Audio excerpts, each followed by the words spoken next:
3, 2, 1. Hi, Lewis. How are you? Yeah, not too bad. Another Friday, finally gotten round to this. As you know, we were hoping to do this a couple of days ago, so I've been Sure. waiting a couple of days to get started. Yeah, as it turns out, the logistics of doing a podcast are tenfold of what we thought they were. We literally turned up on Wednesday and thought we're just going to press a button and we'll start recording, and then we spent 4 hours trying to set up OBS on its own, so not particularly great. Yeah, it was a bit of a learning curve, wasn't it? Yeah, quite a steep one. How's life back down in Bristol since you went back down there? Yeah, pretty good. Sticking with myself, going into work every single day. It's a lonely existence, but Yeah, I'm enjoying you myself. still not? Are you having any more luck with your new team, your new rotation? Yeah, I'm actually really enjoying myself at work right now. Pretty dynamic environment and getting into the nitty gritty of optics and physics. The boring stuff. I've actually just been keeping an eye on my GameStop shares, and I'm back in the green today. So, Stonks. yes, exactly, mate. From what I've read on one Twitter feed, this is about to become a mega stock, in which I'm about to become maybe a millionaire, and I have 2 stocks. So that's going to be happening in the next couple of weeks, I would say. I'll take your word on that. Yeah. I was reading an article today about how the whole entire GameStop thing is just completely driven and made up by people. As more people buy, the money goes up. It's literally a money-making machine. So I think it's gold. Yeah, I mean, maybe you're right. Although the thing that I was reading was that obviously the stocks were shorted to begin with, which, to be fair, I don't think either of us really know what that means. And then people started fighting back somehow, so the price of the stock started going up.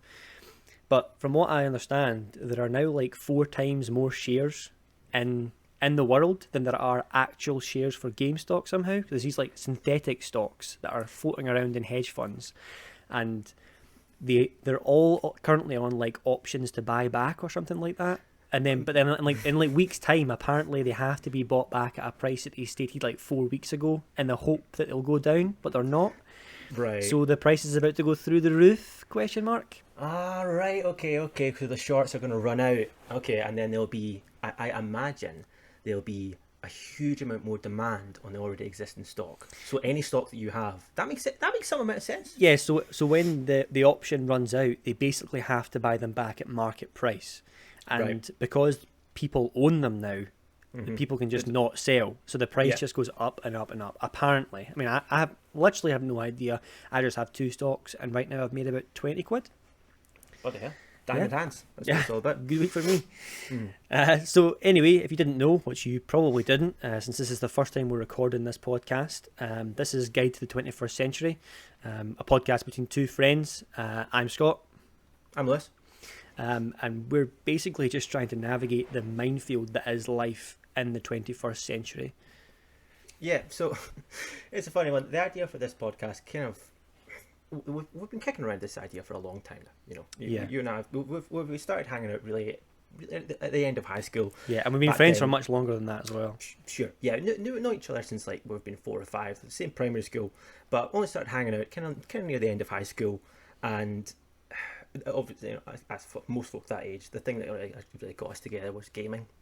Sure. And that's what we spent most of our time talking about. I still remember the first open day when you and I just went there alone together, and we spent the entire day talking about Borderlands 2. Yes, Harriet Watt, the uni that you 8 hours. The uni that you eventually went to as well. Yeah. I know. Yeah, I know. And that's when I was trying to get into engineering as well. So, but anyway, that's by the by. Back then, we had this great idea. We're going to have a podcast, it's because like we have so much to talk about, and we're such hilarious guys, So yeah. So that was kind of the idea, and over the years, that idea hasn't really faded. We've always kind of kept tossing around this idea of eventually making a podcast and just like airing what we have to say. But over the years, as we've kind of matured, as we've grown older, we're realizing that it's talk about gaming a lot less now, right? Yeah, I think that the topical conversation has definitely evolved in what we feel is quite a natural way into a sort of podcast atmosphere. So a little bit about us. We are 25-year-old graduates. I'm an engineering grad and Lewis is a physics grad. We've basically just started our careers in the last few years. And throughout the transition from high school to uni and then to working life, we've made some realizations, and we've had conversations about how things work, how the world works, And really, we're just trying to figure out the complexity of all this in the 21st century. So that's the kind of idea of the podcast, and we want to bring together topical subjects to the podcast so that we can discuss them, gather our thoughts and feelings, and maybe come to some sort of resolution on how we should be dealing with these subjects. Right, exactly. So the kind of the general theme of these episodes is relevant issues, to someone living in the modern world. And when it comes to talking about these issues, particularly the more contentious ones, there is the possibility of, controversy, and shock factor. These are things that are inevitably approached when you touch these subjects, but I think it's probably worth just clarifying that when we have these conversations, there's absolutely no way, we're not trying to make this charge, we're not trying to cause any offence or shock people. I think we both agree that we really go into this with the mindset of there's absolutely no conversation that shouldn't be had. Sure. And while I don't think that either of us hold any particularly controversial opinions or anything like that, we will undoubtedly talk about controversial subjects, and that is in no way to have any sort of shock factor or anything like that. It's just purely topical conversations, and in particular the controversial ones are probably the ones that are ironically in the most need of discussion at the end of the day, because people don't actually know what to do about them. That's why they're controversial in the first place. Right, exactly. We when we are approaching these conversations, we're coming at them from a point of view of effectively learning and bettering our understanding. But for some people, it might be construed that the basic nature of discussing these subjects is taboo, and that's of course not what we're here for. Sure, and we're by no means experts in these subjects. There are loads of podcasts out there where you can go and you can research these subjects and you can get expert opinion. Our idea for the show is to come at it from a perspective of learning, to come together as two normal people who have heard about something, who have perhaps done a little bit of research, and then figure out what we feel about it, what we think about it, and how we should be acting in that subject matter as well. Right. No, that's exactly it. As you mentioned, we come from a background of two guys that have most of our learning and higher education has been actually in STEM. We don't come from these like kind of political studies or social understanding. We don't know the nomenclature, but it's definitely subjects that interest us. These are conversations that we have all the time outside of this like podcast format. So we were going to try and go into this and basically figure out as much as we can, and also spread our views on what we already have. These like inbuilt thoughts that just logically make sense to us. Sure. Yeah, and you touched on politics a little bit there, and while we are going to talk about political subjects inevitably, but the podcast itself isn't exactly aimed towards politics, but there may be a subject that comes up one week in the future that is political or socio-political, like perhaps today. So anyway, having said that, Lewis, what topic have you been thinking about recently? Right, yeah, so that was a good transition there, I like that. Basically, when I was thinking about something I'd want to talk about recently, there was one thing that really immediately jumped to mind. It's because it was something I've been thinking about the last couple of weeks quite a lot. It's because me and my sister, because I'm down in Bristol, oftentimes we will get up on PSN and start chatting to each other. So we watch stuff over Netflix, and we recently finished watching Star Trek Discovery Season 3. So I don't think you've watched this. I haven't, but I'm interested to see how this transitions into the topic that you suggested. Right, okay, I understand, yeah. See, that thing worth mentioning as well, that I'm not a Trekkie. I don't have any background in watching Star Trek. I don't know the origins of the show. This is just a random action show that's sci-fi that I kind of involved. And I think it's worth mentioning as well immediately that I really, really liked the first seasons. To kind of give you a bit of background, what I loved about it was that there's the main character. She's called Michael Burnham, and she's basically, she's from episode 1, she's going to become the captain eventually. It's pretty obvious. Right. It's one of those ones. But the show is great. I think it's pretty progressive. I could tell that just from season 1.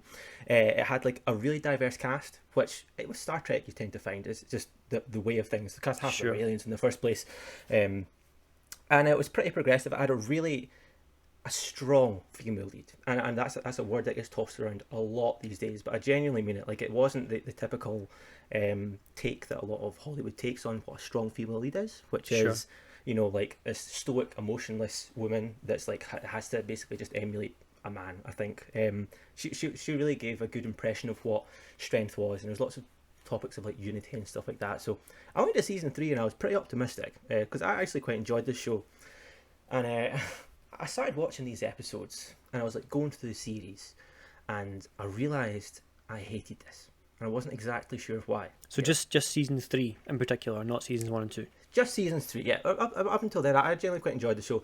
I was aware that there was like these elements which were quite, as I said, progressive. But it was only with season 3 that I started to realise that it was taking us to another level altogether. You know? Right. Okay. And I've got this is just what I remembered off the top of my head when I was looking back. There's 12 episodes in the season, and looking back, I realised that one of the themes, the theme of the entire series, was like material scarcity. So that's obviously a pretty hot topical issue. Just been covered in depth by the MCU, of course. Oh yeah, so it's a complete retrash, but it's shameless. There was another episode where they had they basically used aliens as their analogies for like PC issues. So the series introduced their first trans couple ever in Star Trek, so that was pretty interesting. Mm-hmm. They had the first, there was a character which basically had like an alien symbiote that lived within them, and this symbiote, it had the memories of all previous hosts that had ever lived within them. So this character woke up every single day feeling like a different person, which is obviously supposed to be an analogy for being like gender fluid. There was another episode where the character basically spent their entire childhood isolated, and that was kind of played on the themes like mental illness. And finally, on top of that, this isn't really a theme, but just something that I couldn't help but note, was that the vast majority of the male characters that were introduced were, how do I describe this, like feminized. They were just very, very passive and anti-masculine, very, very anti-masculine. And this basically what got me onto thinking about my topic for this week, because I started realising that what I'm watching here isn't actually a story about a bunch of people in space. What I'm watching here is propaganda. What I'm watching here is something that's trying to impart a certain ideology onto me. So when I put these two thoughts together, I actually started getting like quite frustrated. I was like, this is wrong. They're like they can't be doing this, and this is like an immediate knee-jerk reaction to it, because I thought the series was bad. I realised I wasn't enjoying it, and I noticed the fact that they were like shoehorning these issues into it. So I like put one and one together, and I thought to myself, like, this is what they've done wrong. Like they shouldn't have involved these political issues, because they're just ruining the show. So I went on a bit of a rampage, going online and looking at bad reviews. And as you know, when it comes to like these type of shows, there was a plethora of YouTube channels out there slating the series for their PC culture, you know, for ruining the show and that type of thing. A bunch of like alt-right people just like ripping the show apart. And for a while, I was like, I was there. You know, I can't deny it. I was there. I was like, propaganda's ruining film. Then I started to realise a little bit more. It's not just the propaganda, you know, like the idea, the whole concept of imparting a political message, or not even a political message, just a moral. Because I'm using the word politics a lot, and that's not here. It's just the idea of enforcing an ideology, you know, and that's where I initially thought was the problem. I started realising that this actually goes a little bit deeper than that. My initial thought on what you've brought up right now, I understand what you're talking about, but my initial thought from what you've described is that I think you might be thinking a bit too deeply about what they're actually trying to do with these things. Like, so my initial like knee-jerk reaction is the fact that they've probably put these plot lines into the show itself, and I don't think it's trying to tell you what to think, or it's trying to impart an ideology on you. What I think they've probably done is they've had the story in place, and then somebody's gone, well, we haven't got a trans story in this. We haven't got a mental illness story in this. We haven't got this representation. And it's not them saying, you know, this is how you should feel about it. It's more just them putting it in. And as a result of so many pieces of representation that are getting squashed into this, then maybe the story's been lost a little bit. Right. No, I totally get where you're coming from, and I think a lot of people do approach things from that perspective. But I can tell you as a fact that is not what they've done with this show. The producer of the show came out and announced that he uses his show as a platform to to air these views to people. For instance, in season 1, actually I didn't even realise this afterwards, but like there's a big long chain about how a particular alien race they'd given birth to like the first hybrid, and apparently according to like the producer or director, I can't remember who it was exactly. This is an analogy for the Trump campaign. You know, like it was from day one. Apparently, the show has been specifically designed as a platform to enforce a type of message. Okay. And I think the reason I realised this with the third season was because it wasn't just the fact they had these themes, because there's nothing wrong with having themes, which is a topic I'm going to get to in a little second. Like having a message or a moral or an ideal within your medium. There's nothing wrong with that. I think that enhances stories the vast majority of the time. The problem was the kind of the implicit. It was as if, you know, it wasn't just as if, you know, we've got a strong female character. It was as if the show was saying, we've got a strong female character. What are you going to do about it? Yeah, we've got a trans couple. You got a fucking problem with that? It was almost like it was derogatory to the audience. Which we don't. No, you know, no, exactly. No, yeah. No, that's the thing. The audience doesn't. The people, most people in the world don't give a fuck about what sexuality or what gender you are, what colour you are. These type of things don't matter to people. But it's when the creators of a show take this stance that it does matter. It's when it starts really getting offensive, and that's what I started to realise was the problem I had with this show. It was this implicit accusation in the very watching of it that people out there are doing it wrong. This is right, you know. Yeah, I think when it comes to the way that especially Hollywood are looking at the sort of representation issues that are happening in the world right now, they come at it from the wrong angle, I think. So when I look at it, I look at a story like Black Panther, for example. Black Panther was a story that was, I think it was sort of enriched in like black culture. Like the story was about their race, you know, but it was like a cool film, you know. It was like, it just happened to be about black people, you know. It wasn't like they said this film's about black people and here's all the black people in this film. It wasn't like that. It was just a cool story that was enriched in their culture, and I think that's why so many people maybe resonated with that movie, and probably especially the black community, who probably went to see it in, you know, in their millions, because it wasn't a token story. It was a cool story that just happened to be about black people. So you can have these stories like in Hollywood, you know, you can make someone being trans part of the story, but just don't have it in there for the sake of being in there and to like push something. It's just, it can be a cool story. Just make it that, and people will resonate with it, you know. I mean, if there's a gay couple in a film, or there's a trans couple in a film, or there's a black character in a film, like no one cares. Like, you know, I watched Tenet, you know, which had a black lead in it last summer. The protagonist. Yeah, the protagonist had a black lead. And, like, it didn't matter to the film whatsoever. You know, it had a black lead. Great, I'm all for the representation. But the story wasn't about him being black. It was just a story that happened to have a black lead. And I'm like, yeah, I'm all for that. That's what I think I've realised is the problem, is it's the way in which they write it. So, like, the thing that basically, it was apparent with Star Trek Discovery, which is where I started with this, was that they started the story with the political issue they wanted to cover, with the topical, with the charged issue, and they wanted to basically say, look how high and mighty we are because we're doing it the correct way and you do it the wrong way. Instead of writing a story and thinking about how they can write it to be more inclusive of different groups, they just chose one group they want to focus on and then write a story about it. So as a result, on top of like this pandering that was kind of implicit in all of the episodes, it also just had really poor storytelling. Like, it didn't make sense. The entire series, like going from one episode to the other, it was just, it kind of had the, we might disagree on this one, but it kind of had like the Star Trek thing, the Star Wars thing going on, where it's just like we're just going from this scene to the next scene to the next scene. You have no idea why you're there, what's going on. You just know that things are happening and there's themes going on. If you actually try and think about it, don't even bother. Yeah, I definitely know.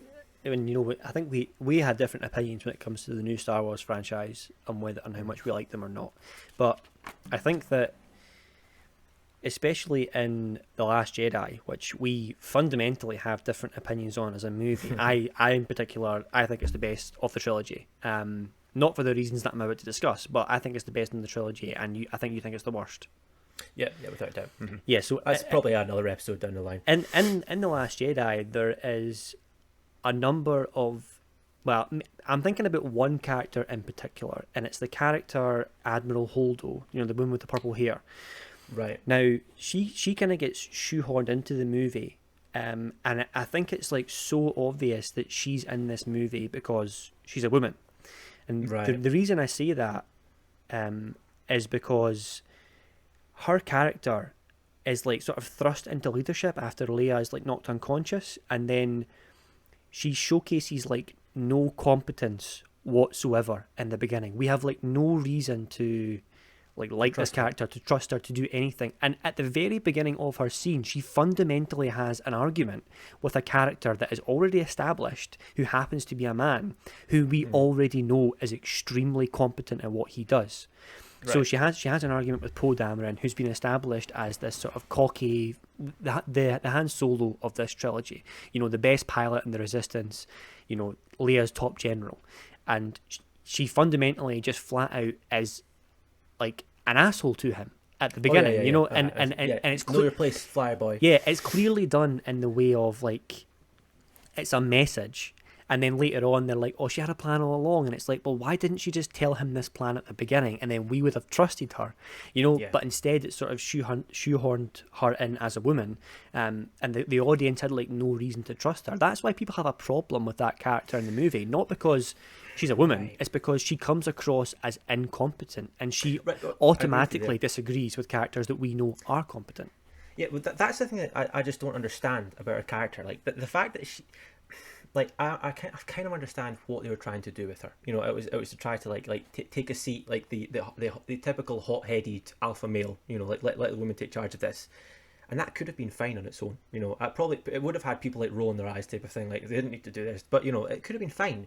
But it was then the fact that they made her so incompetent.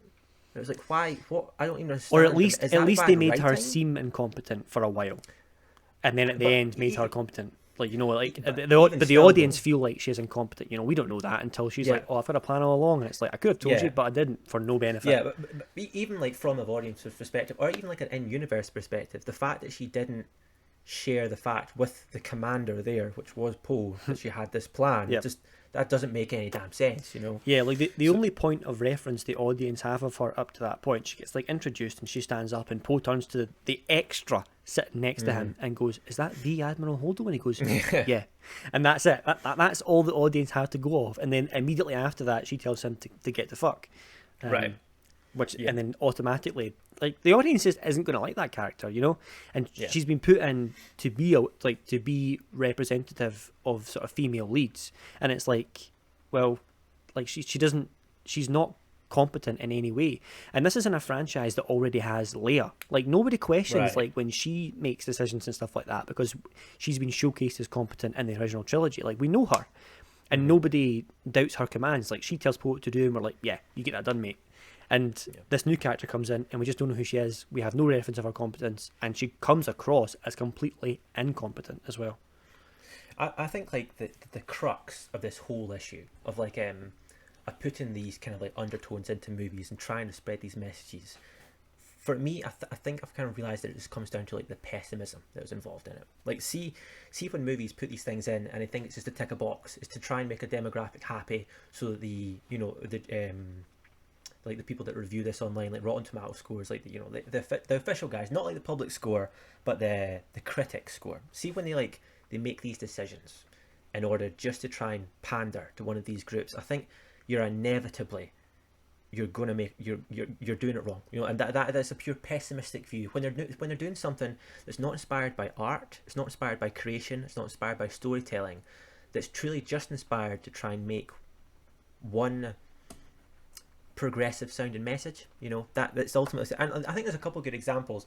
It's almost like kicking a dead horse, but like for instance, what immediately comes to mind is like the remake of Ocean's 11.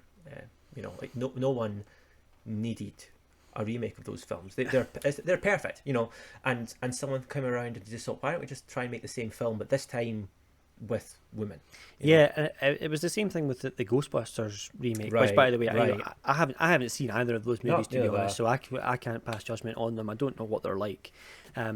But one thing that does immediately come to mind when I think about remaking a movie with a female cast instead of a male cast, it's like, well, why do you want to remake a movie? Why not just write a new one? Like, write a new story about cool, badass women. Yeah, it's kind of a cop-out, isn't it? Yeah, like, I haven't seen this movie either, but I know that was it in the 90s, a film called, was it Charlie's Angels came out? And that was just like this kick-ass movie about women. I think I may have seen a bit of it. I've not seen all of it. But as far as I'm aware, it's like quite universally liked and people enjoyed it. You know, it was a good movie. But I think it was original. I'm not entirely sure. But yeah. There was like a show on Cartoon Network as well. It was great. Yeah, the thing is, I don't know why they just don't do that now. But I think that's maybe another problem right now, where there's just like sequels are just coming out now, and nobody's doing like original content as well. Yeah. Well, ironically, they have made a remake of Charlie's Angels. I don't know if you know that, but it just came out the other year. Yes, I did know that. It has Kristen Stewart, isn't it? I haven't seen that one either, but I heard that one wasn't good though. That's why I haven't seen it, because I heard it was slated. Yeah, it was. I think it was one of those. Well, as I said, this is speculation because I haven't actually seen it. But I think it was one of those ones they approached it from just inherently the wrong angle. This wasn't. I don't think they set out to say we're going to make a badass movie about 3 female characters that are spies that are working for this guy. I think they started with we're going to take this series that everyone loves and we're going to modernize it to make it up to date with 21st century values. And along the way, they just totally lost sight of what people liked about that series in the first place, which is such an easy pitfall to fall into. It seems it's an easy pitfall to fall into, because so many movies these days feels like they're going along the same tracks, and I think it comes into risk. But as you're saying, sorry. Yeah, I know what you're saying. There are a lot of movies that seem to be like that these days. When we talk about like Ghostbusters, when we talk about was it Ocean's 8 or whatever it was, there are movies like that. Sure. But having said that, there are also movies that are coming out these days as well, which I think are good examples of representation. And one of them is it Jordan Peele? Is that the guy's name who did the Get Out movie? And Us as well. Yes. His name is Jordan Peele, isn't it? Yeah, that's right. Yeah, the guy from Key and Peele. Key and Peele. I'm not sure if his second name's Key or Peele, but I think it's... Yeah, people will know the movies we're talking about. And the way that he did those two movies, firstly Get Out, which I thought was phenomenal. Get Out was great. And then Us as well, which I didn't resonate with as much when I first saw it, but after I thought about it, I was like, actually, that movie was fantastic. You know, Get Out... a good time. Get Out is kind of... It's kind of a message about how black people are sort of like viewed in today's society, where it's almost become like, to like the white person, it's almost like cool to be black now. And I'm like, I get this. And this movie's about a black lead who struggles in a white family. And I'm like, this is like a fantastic story that culturally deals with that diverse group and that race. But it is just a great movie. You know, it's a great movie about those things. It's not a movie where those things are like forced in. And like Us, I think the overall message of Us isn't even about race particularly. I think there are some themes of the movie that are about race, but I think the main themes of the movie are more about America as a whole. And it just so happens that the leading family in the movie are black, and it doesn't really change the movie. Like, you know, if that family had been a white family and the story had still been the same, you know, it doesn't matter. You know, it's just an awesome movie that has a black family as the lead, and it's great. That he's one of the shining examples, I think, of directors in Hollywood that are doing it absolutely correctly. And it's the sort of reason that we need like progressive representation in these movies, because when it's done correctly, it can be phenomenal. And those are probably two of the best movies that have come out in the last 5 years or whatever.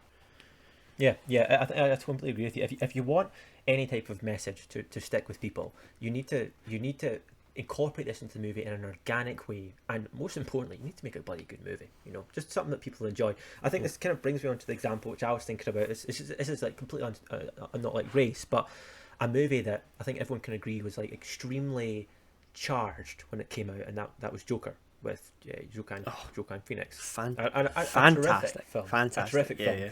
And like what makes it so great is that and I think it's quite like us as well. It's that there's nuance to it. You know, when it comes to like Star Trek Discovery, like I can sum up each episode with like one token phrase. It's like this is what they're talking about here. This is an analogy for that. They're like material scarcity, etc. When it comes to these films like Joker, you know, there's message in there. You know that this has to do with like poverty. You know, there's themes that also talk about mental illness. Mm-hmm. You know, there's themes about like the class divide, and it's like this is all just wrapped up into extremely complex representation of the real world. That's like so enticing, and it's just so thought provoking. This is how you truly. You don't tell people what they should be thinking. You present them with a scenario that makes them think about the whole picture, and like leads you to these conclusions in themselves. I think the Joker was a terrific example of how you do write a movie and just get people thinking, you know. Yeah, I remember Joker's one of these movies, and I don't know if you know this about me, but I struggle with like cringe when it comes to like movies, and you know, specifically I can't sit in the room anymore if someone's watching Britain's Got Talent or like the X Factor, right. you know, during the auditions when like someone really bad comes on and makes a fool of themselves. I just can't watch it. Like, it's just, the cringe is just through the roof. The secondhand embarrassment that I feel is off the charts, and I just can't. I get that with rom-coms. I just can't sit there any longer. So I just don't watch these things. And when it came to Joker, there were specifically a lot of scenes in that movie that were so cringe-inducing, and I felt it, but I wasn't moving. Like, I wasn't going anywhere. You know, these scenes were like, they were cringe-inducing for me, but it was like so much deeper than that. You know, the sort of the way that it goes on about mental illness in particular is the theme that I noticed throughout the movie, I think. Sure. And it took like a franchise that we all know and love in Batman and totally flipped it on its head, made it about the Joker, and gave him this crazy backstory that was just phenomenal. Like, by the end of the movie, you're like, yeah, that guy would be fucked up. Like, you know, he would be killing people for fun just to spite Batman. Mm-hmm. You know, and when it comes to like what you were saying about it being like art, Joker is a good example of how art is thought inducing, and it's not like, art shouldn't say to you, this is what you should think. The art should just present itself, and the thoughts should naturally occur, if that makes sense. It's not like, it should be emotive. It's not imposing ideas on you. It's more like the art isn't reflecting its thoughts on you. You're reflecting your thoughts on the art. Like, and if you know what I mean, like, it's the mirror. You're not the mirror, if you know what I mean.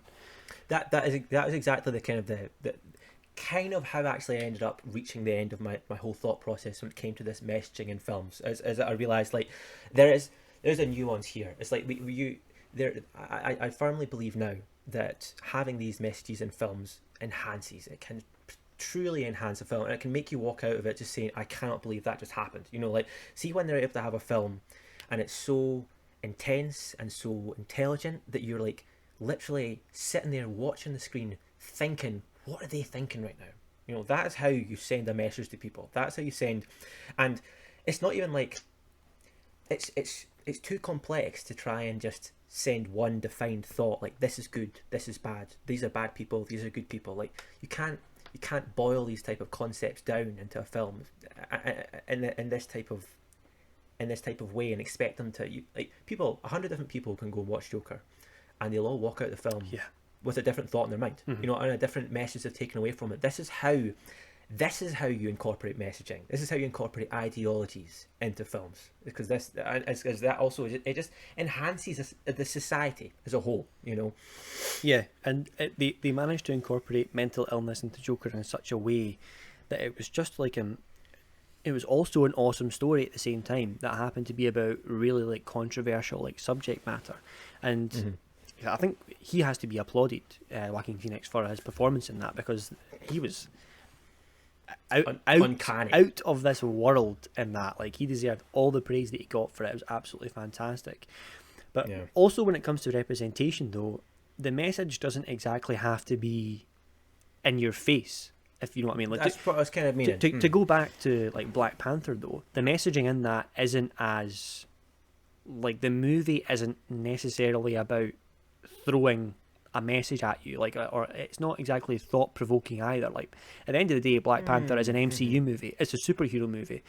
We're sort of here for the fight scenes and the cool shit that happens and the tech and the suit and like how he becomes Black Panther and stuff like that. It's like an origin film, like about a superhero who has to defeat a supervillain, but it also has this massive representation in it where it's about this sort of like black culture and about how they're all around the world, and in some areas they are like really trodden on and really seen as like lesser citizens, and about helping them. And it's like there's a great message in there, but also it's a badass movie, you know, that people really like to go and see. It's probably one of the best films in the MCU. Maybe I would say top 5 in the MCU. Is probably up there, maybe just below top 5, I would say. But it's not particularly about the message, but there is a message there, and it's also a superhero movie. Sure. Yeah, exactly. That is an extremely important point. At the end of the day, like no matter how try and clever you try and be with your movie, or what you try and impose, and how you try and like throw a mirror to society, and as we say, go through this like artistic process, it needs to be a good movie. You know, it needs to be something people enjoy. And like for an MCU movie, that means great fight scenes. It means enticing bad guys. It means lovable heroes. Quippy like, one-liners. Exactly. You know, these are the things that like you have to. In the genre that you're actually targeting, you need to take these things into account. Yeah, you better enjoy this without thinking too hard about it. Otherwise, you're watching the wrong movie right now. Yeah, I think they kind of tackled that a little bit in like Endgame as well, where it was kind of like the whole time travel bit, and they were like, just don't think about it, guys. It works. It's difficult, but it works, and it's like, okay, sit back and enjoy it. Yeah, you're going to see 100 heroes in this film. Just enjoy it.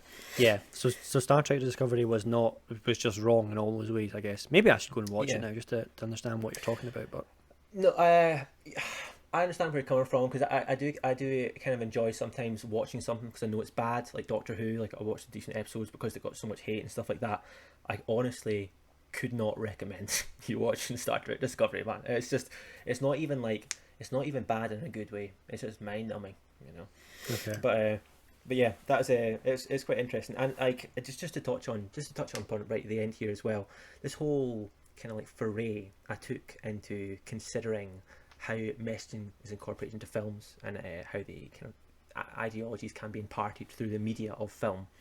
I started touching upon kind of like these deeper implications of actually the film experience, you know. And this is actually hate to say his name because he's a contentious man, but it was a lecture that Jordan Peterson did a couple of years ago. It's not like I didn't watch the full lecture. It was like a 10-minute clip. And he was talking about how, in his mind, in the modern day, for the modern person, that film and the film experience, the cinematic experience, is almost akin to a form of religious ceremony now.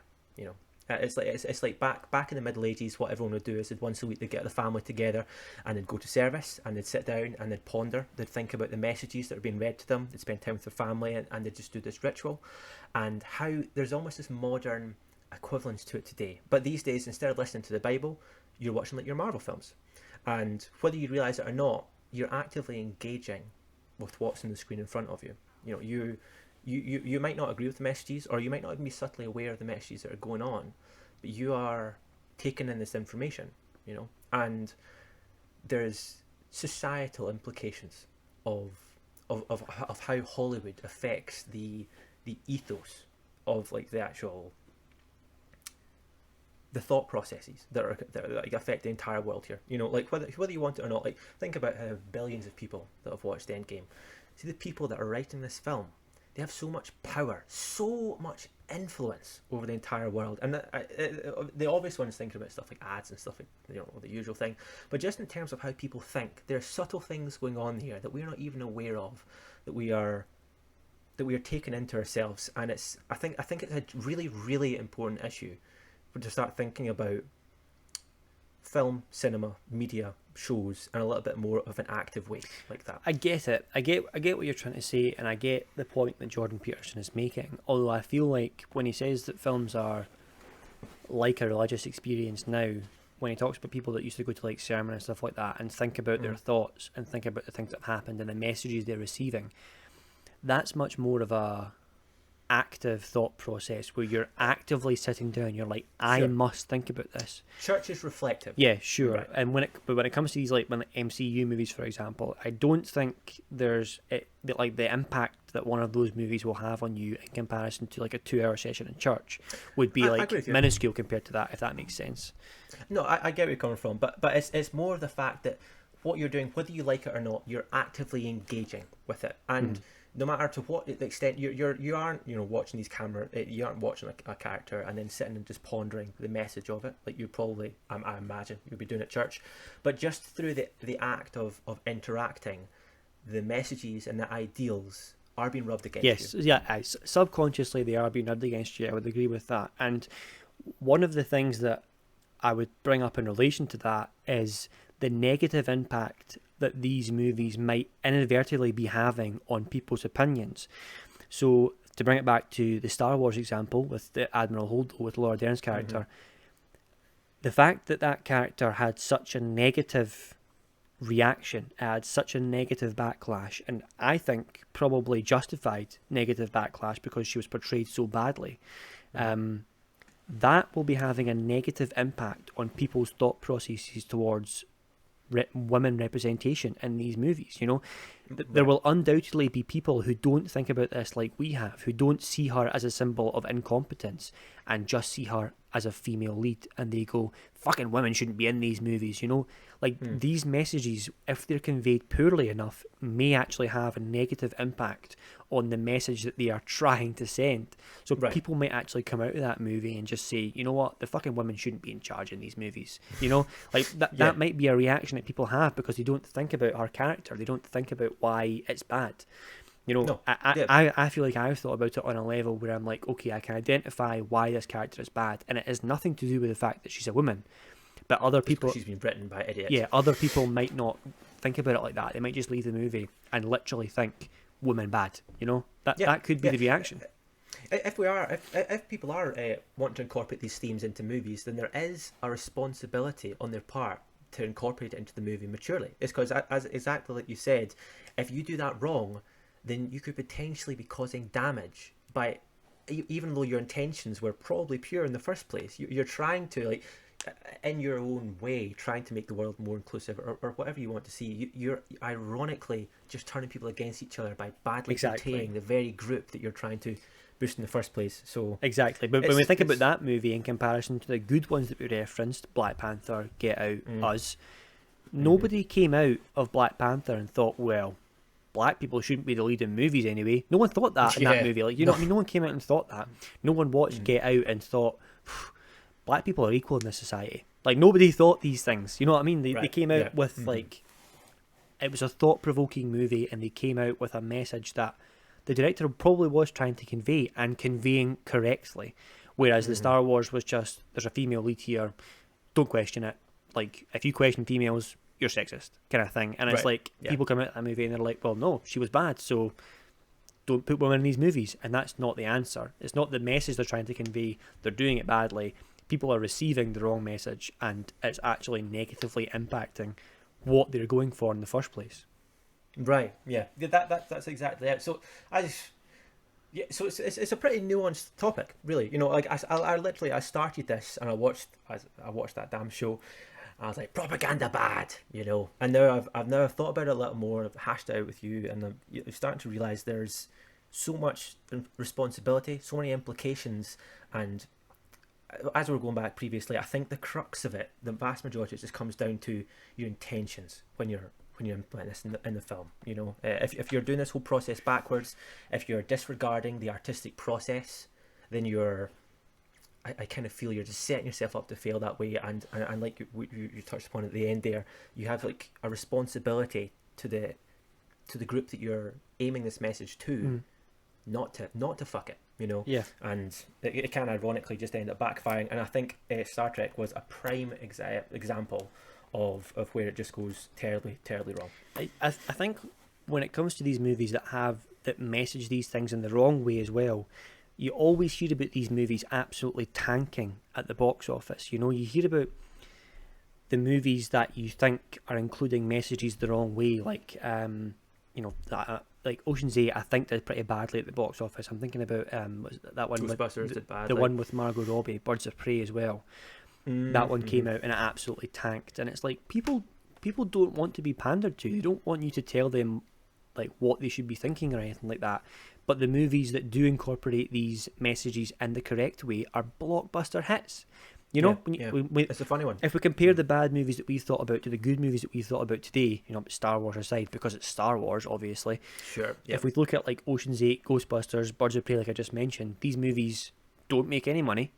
And you look at the movies that do it well, Black Panther, Get Out, Us, they're cultural icons, phenomenal. They become cult classics. They go on to make a shit ton of cash, Sure. and then which is good as well, because it means that the people that are making them are going to make more. You know, I really hope that Jordan Peele goes on to make more movies, because the 2 movies that he has done have been home runs. You know, I can't wait to see what his next thing is. I can't wait to see the thoughts he makes me think. You know, because I probably didn't even think about it before. And I'm sure it's going to be black led. I'm sure that the leads in those movies are going to be black people, and more power to them. You know, he's the director. He's choosing if he wants to have representation in his movies. More power to him. I think it's absolutely fantastic. No, I couldn't agree with you more.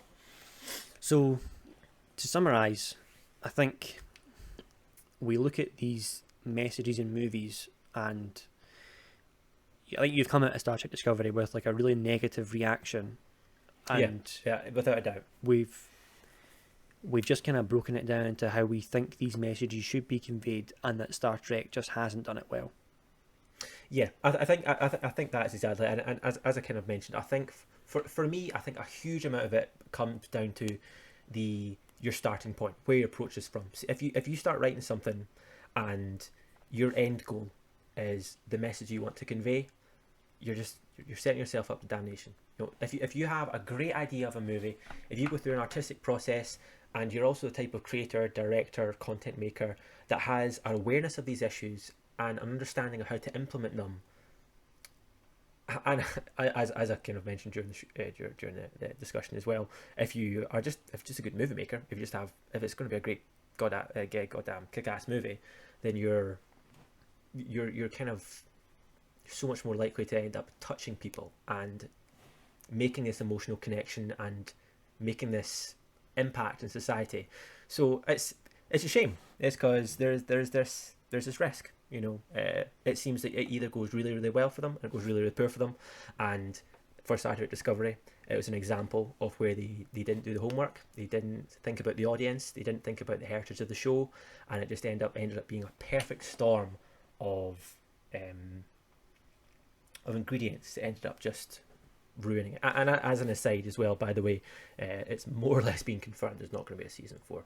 Apparently they had to reshoot a bunch of the episodes because they had initially planned to leave season 4 as an open book to see like what will happen next time, and they re-recorded the last several seasons to kind of say, and they all lived happily ever after. Okay. Yeah. So I think we've come to the realization that when art tells you what to think, that's when you have a negative reaction towards it. And when art kind of conveys a message but doesn't tell you how you should be responding to it, people have a much more positive reaction. It's almost like people realize that they're being told to do something, or they're being pandered to in some way. And you know, in the good movies that we've spoke about and the good art that we've spoke about, people aren't being told what to think. It's a bit open to interpretation, which is how art should be. Right. I think it quite simply comes down to the definition between what is the definition of propaganda and what is art. You know, art inherently is quite a reflective and quite a soul-searching medium. You know, and propaganda goes out with the intention of bludgeoning ideals onto the viewer. And I'm sure there's an entire world of where these things get meshed together, but yeah, that's basically what's been kicking around my head recently, and I thought I wanted to really share that with you. Yeah, that was a good opening topic. It was a good thought-provoking one, I think. So I believe you've come prepared as well for your own topic. I have. I'm moving on to one that probably a similar level of contention. I realise that we've opened up this podcast by saying that we don't want to deal. We're not like these topics aren't charged. Basically, we've come to sort of provoke our thoughts on these issues. Well, they are probably contentious and controversial issues in the real world, and we've just come to sort of gather our thoughts on it. And I think we did that well on the last topic. We've come to a good realisation that I think it would be difficult to disagree with. I kind of feel that way, and I hope, as an aside as well, I hope that for anyone that does listen to this, they understand where we're coming from, and they kind of understand the outcome that we are hoping for, where we approach these conversations after now hearing one of them in action. Yeah. So the topic that I want to speak about is one that's been kicking about in my head maybe since, I think it was December.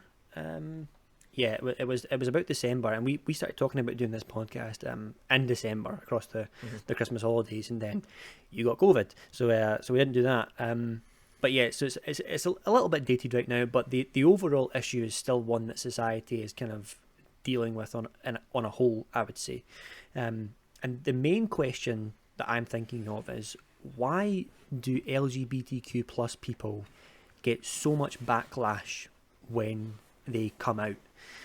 And so there's one example that I was thinking of in particular. Now, you and I both watched that series on Netflix. What was it? With the Gerard Way comic. Can't remember the name of it right now.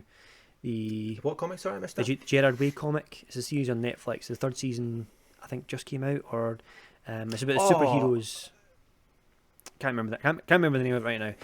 But anyway, so we watched that show, Umbrella Academy. That's what it is. There we go. Sorry. So you and I both watched Umbrella Academy on Netflix, and I just finished watching it at this time, and I seen a tweet on Twitter, which I'll share with you guys now.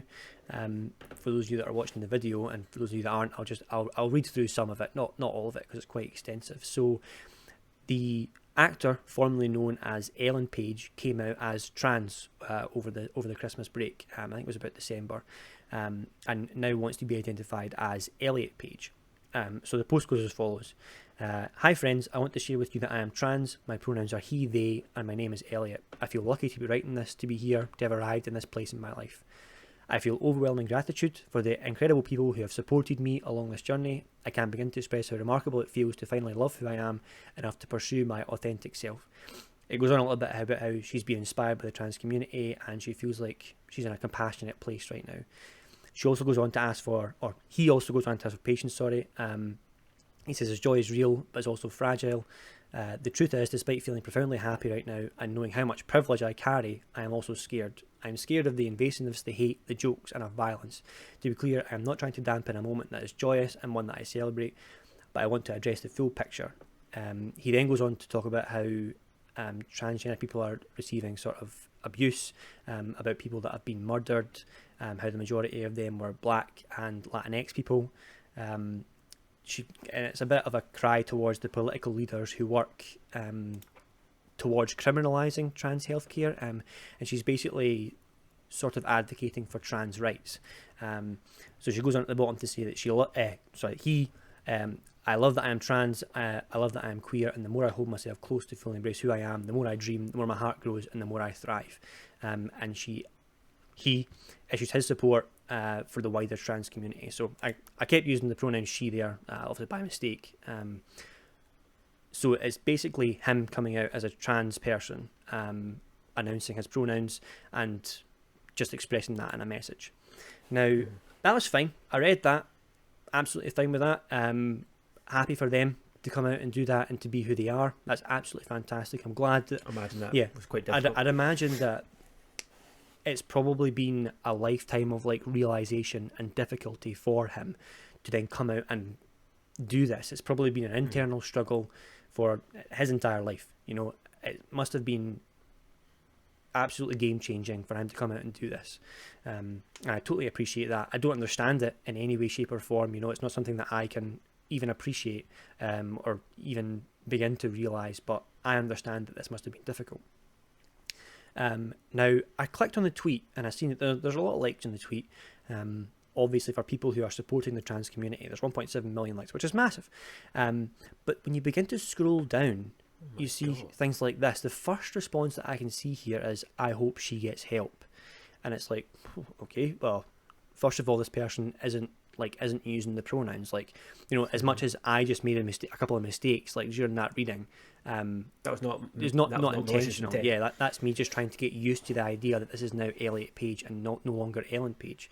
This person has wrote this out and like obviously meant to write she, if you know what I mean. So you go on. There's a couple of other ones. This one's like, my dude, Latin people hate being called Latinx. If it's a Latinx woman, then it's Latina. Like, there's people, like woke people, that are then actually correcting her nomenclature, like in here. I think there's another couple of bad ones that go through. This one in particular, you can change your name, your clothing, and have plastic surgery and take the hormones, but it doesn't change your sex chromosome. God made you a woman, a beautiful one, and nothing will or can change that. I'm not sure who this tweet is like aimed at. I don't know who, like, what this person thinks this is like helping with this tweet. Like, these people are like tweeting stuff like this at her, and I just don't know why. This person, at him, sorry, and I don't know why. This one says, you factually can't change your gender. You are who you are, and no matter what any of us want, we can't change the fixed things about us, such as our gender. I believe that we shouldn't hate those who wish they could be a different gender, but we need to try and tell them that. Now, those are just a couple of examples of the backlash that I'm talking about, and there are that list goes on. It goes on and on and on and on and on, and every so often there is one that supports him in coming out, but there are a whole lot more. It seems like, maybe the Twitter algorithm kind of puts those at the top. I don't know. I have no idea how it works, but there seems to be a lot of, in particular, negative backlash towards it. So why does this happen? Like, I don't understand why someone reads the fact that Ellen Page is now Elliot Page, that she is now he. I don't understand why somebody reads that and their first instinct is to reply to that and to like slate it or tell them, you're wrong. Tell them something like that. Like, first of all, it's not your place to be telling someone that they're wrong and them feeling that. And second of all, what the fuck does it matter? You don't even know this person, Like, you don't even know them. Right. They're not affecting you at all. If this is something you don't want to see, just don't interact with it. Mute them on Twitter, do whatever it is you want to do. So as that thought was kind of kicking around in my mind, I started to think about the fact that there are so many people that seem to be coming onto this tweet and having a go at him. There are so many people that are attacking him, and the sheer number of them, it just makes me think that there are so many people here. They can't all just be bigots, right? There has to be some. Well, they are bigots, but they're not just bigots for the sake of being bigots. You know what I mean? There are so many of them that there must be a deeper thought here, something going on that makes people feel this way, because it seems to be a percentage of the replies that are attacking him. There's a certain number that are just fundamentally disagreeing with this transition, that they're disagreeing with like what's happening with the transition from she to he with trans people. So why are they thinking that? Like, what's going on? And I think in order to come to any sort of realization on why this is, we have to go back to the very foundations of what it is to be gay, like what it is to be trans, what it is to be queer. We have to go back and understand the foundations before we start making accusations about why people are doing this, or start having discussions on what they're thinking and why they're doing it. So I've been doing a little bit of research anyway. I did a little bit of research behind the biology of being gay. And I think scientists they're mostly on the same page at this point, that it's got something to do with prenatal exposure. It's got something to do with before you're being born, there's like hormones that are injected. Everyone starts off as being female, and males get a massive induction of testosterone and stuff like that, and it sort of transforms them. Now, I think the general opinion is that males that are gay sort of don't get enough of the testosterone, and it gives them sort of more what would be quote unquote feminine traits, and makes them sort of attracted to men, because that's a sort of feminine trait to be attracted to someone that's more masculine, if you know what I mean. And lesbians then get too much testosterone as opposed to the estrogen they're supposed to get, which makes them attracted to women. So it's like a development thing, and a lot of scientists now agree that there's not much in the environment after you're born. I think there are some people that think there are some influence in that environment, but by and large they think it's to do with sort of prenatal and sort of a hormone thing and a gene thing that comes into play. So I take it as well that so from my understanding of like the vague reading I've done of this before, I know that it's a scientific fact that the kind of the indicators that determine whether someone is going to grow up to eventually become gay or trans, that's been proven to be what's the word I'm looking for? It passes on from mother to child. Yes, I think yeah, I know what you're talking about. It's a hereditary trait, and the reason we've done this, the reason we know this, is because we've looked at studies of monozygotic versus dizygotic twins, which is where twins that are dizygotic, so identical twins that are separated at birth, they'll be introduced and born into completely different environments in different parts of the world. And the science backs up the fact that these two people that have never met each other their entire life and have been raised by different parents, if they have this hereditary component, which I guess, as you're saying here, is determined by the amount of hormones that's been introduced to them in the prenatal stages of development, that will affect the outcome of defining their sexuality. Yeah. Is sexuality the right word? Yes, I think so. The sexual orientation, yeah, I think so. Yeah, sexual orientation as they're older. So that explains why this is a trait that is proven to be inheritable. Yeah, I suppose I should point out at this stage as well that I'm using people that are gay as an example, and I think if we follow through that logic, it can then be sort of extrapolated to sort of trans people as well. So I think it's probably also likely that, like, we understand at this point that being gay is not a choice. It's something that you are. I think that is like totally established science. Well established. Totally established. Through the monozygotic versus dizygotic twin studies. It's not a choice. So it must then follow that is the same for trans people. You know, I would imagine, and I haven't done extensive research on this, but I would imagine the situations are similar, where it's a sort of hormone situation or something along those lines, something prenatal that then goes on to determine whether you identify as the sex you were born as, etc. Right. So when having established that, there seems to have been this backlash about coming out as gay, and gay's sort of the one that's probably done it for the longest. You know, trans is like, it's a relatively new movement, I would say, in comparison to the gay movement.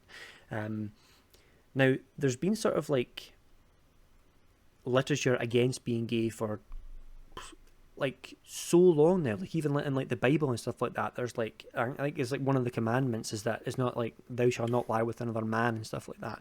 Right, okay. So there's been this negative connotation with being gay for what must be, you know, thousands and thousands of years now, and I'm interested to know what you think that might be for. Why have they always had this negative reaction to someone's differing sexual orientation? Well, I think obviously, as an aside, I think we have to acknowledge that part of this has to be cultural, because we know we have proof that throughout history certain cultures have had differing views on sexuality, particularly interpretation of gender. Actually, there's a difference that we probably need to acknowledge here, and I don't exactly know how this ties into cultural versus biological, but in terms of sexuality, that is something that has to be cultural, I think, to an extent. It's because, you know, people can identify as gay or trans and then be attracted to whatever the hell they are attracted to. These are separate things that kind of have a definition, you know, and they're not necessarily the same. So in terms of like why going back, I just wanted to make that distinction first of all, that sexuality is something that throughout history, like for instance, I think the example that everyone goes to immediately is in Rome. It was understood that there were people in positions of power that were gay, right? Sure, I think there's absolutely no doubt that if you go back through history, there are people that have been gay, And that's obvious because, like I say, the literature going back that has negative connotations towards them, there must have been people that were gay in that time for there to have been negative sort of literature in place against them, if you know what I mean. So if we think about, and I understand that there must be some sort of cultural implication for all this in place. Sure. But if we think about being gay from a purely biological standpoint, being gay doesn't actually make any sense biologically, because this is where because if people were all gay, for example, we would die out because there would be nobody that would be reproducing. There's no way to reproduce if you're gay unless you like go out your way to do so. Like, your natural instinct isn't to be with someone that can reproduce. So from like an evolutionary standpoint, that could be seen as like an error, if you like. So if someone was to be gay, they then don't have the natural instinct to reproduce. So something's taking them on a different path that would be from like natural biological survival, if you see what I'm saying. Sure. Yeah, like, we have to remember when we're having this discussion that we live in the modern age. You know, we live in this time where you can grow up and you have all these options ahead of you. You know, it doesn't matter whether you had kids. You know, sure. You're concerned about your job. You're concerned about your hobbies. If we go back thousands of years, back when language was just a fledgling concept, and we're talking about like proto-humans. You know, back then there were less driving forces that people, or if you can call them people, you know, prototype humans, as I said, that drove them. And these were like eating, these were sleeping, these were safety, and these were mating. Yes, I think that's an important point. I think that the thing that people in the modern day lose sight of is that thousands and thousands of years ago, like for example, when the Bible made that commandment, and I think that is a commandment in the Bible, isn't it? Thou shalt not lie with another man. I think you're right. I think it is. Yeah. People quote like, it anyway. Back when these things were put in place, there were probably whole-scale concerns about humanity's survival. You know, and being gay there had to be so many people that were gay back then that it was becoming an issue for reproduction. Like, there must have been a certain percentage of humans that were being gay and not reproducing. So the leaders of the time must have turned around and said, well, you can't, that's against God's will. You know, it was just something just something that they said back then to get people to try and mate, I think. And it's maybe been instilled in people since then that that's bad because you don't mate. But people these days don't realise that that's maybe where the negative thought comes from. That makes sense to me. That would at least be kind of like the initial act of choice, and where it was decided that being gay was negative. So the decision had the ramification of it becoming cultural, but the basis for that decision to be made was inherently biological. Yes, I think so. I think there wouldn't have been any problem with people doing whatever they want to do. It must have been having a negative impact on reproducing. And at that time, reproducing must have been a very important factor in determining whether humanity survived or not. You know, if you think about how life expectancy back then must have been so much lower than it is now. Diseases were running rampant. One of the ways of survival, the method of survival, was to reproduce. You know, make more people so that we can survive. So we've talked about this before. You know, like back when you talk about like a tribal setting, you know, there's a reason that like women don't traditionally go to war, and that's because they are so fundamentally important to the survival of a tribe. See, if you've got 100 people and you send out your warriors and 20 men die, you're not too worried about recuperating those numbers. But if you were to lose 20 women, that's a serious drawback to your tribe, and maybe several generations down the line that tribe would die out. You know, this would be one of those things that would lead to a dead end. So I can understand how, as you said, like, you know, how it's like the tribe elder or like the religious leader or whatever, the person that's trying to set overarching goals for society, it'd be in their interest to try and maximize population. Exactly. So when I'm thinking about this, in terms of survival instincts and in terms of continuing your lineage, being gay can be considered a negative thing because it would reduce your capability to reproduce if people were to actively practice being gay and then not reproduce as a result of that. So Right. it could have been seen as a negative for survival back then. Whereas in today's society, that's not an issue. You know, it's Right. no longer an issue that we have to reproduce to survive. You know, we're at the stage now where everyone's reproducing fine. We're actually doing it a little bit too much. You know, we're getting to the point now where we're getting to the point where people are like, pump the fucking brakes because we're about to be overpopulated. We're running out of fucking oil and gas and all this shit. So can't fucking breathe anymore, for God's sake. At this stage in society, you can almost say that it's a non-issue. So we kind of have to be changing the way we're thinking, I think, to reflect that. So back then, you can say that being gay was negatively impacting the survival rate and the rate of reproductivity, and it's a mental thing. You know, it's a lack of hormones which then causes you to develop in a certain way. So it could be like the people who made these rules seen it as like a biological error. Like they seen it as like something that needed corrected. They seen it as we have to tell these people to be with the opposite sex so that they can reproduce. Now, so in that society, you almost look at it as like a biological error. But in today's society, I think we have to totally disregard that. We have to totally turn around and say, look, it's no longer a problem that we can't reproduce. That's no longer an issue. We're surviving just fine on that front. So we have to get rid of this notion that it's bad. We have to get rid of this notion that it's a biological error. If we're talking about it in terms of reproductivity, sure, it is a different biological path and one that would stop, one that would end. But in today's society as a whole, it no longer matters. So we now have to transition towards no longer keeping people surviving biologically because they're doing that fine, but surviving mentally because they're struggling with that. Right, exactly. So that's actually that's kind of what I was thinking. As you were talking about that there. So like the original reason for this, and I kind of feel inclined to say that the majority of the pushing people away from being gay, as you said, it arises from religion. This is a pretty I think that there's lots of deep roots in anti-gayness in religion, and that's because when people were first coming up with religions, when these people were literally writing the books, they were trying to envision how to create a stable, maximal society, and a society that will prosper and flourish. And in that society, before automation, the more people you had, the more you produced, the more money you made, the more successful your nation was. This was how it worked back hundreds of years ago. But as you said, these days, we don't need that. We have automation. These things aren't an issue anymore. What we should now focus on is, instead of maximising the output of society, is maximising the happiness of each individual citizen within that society.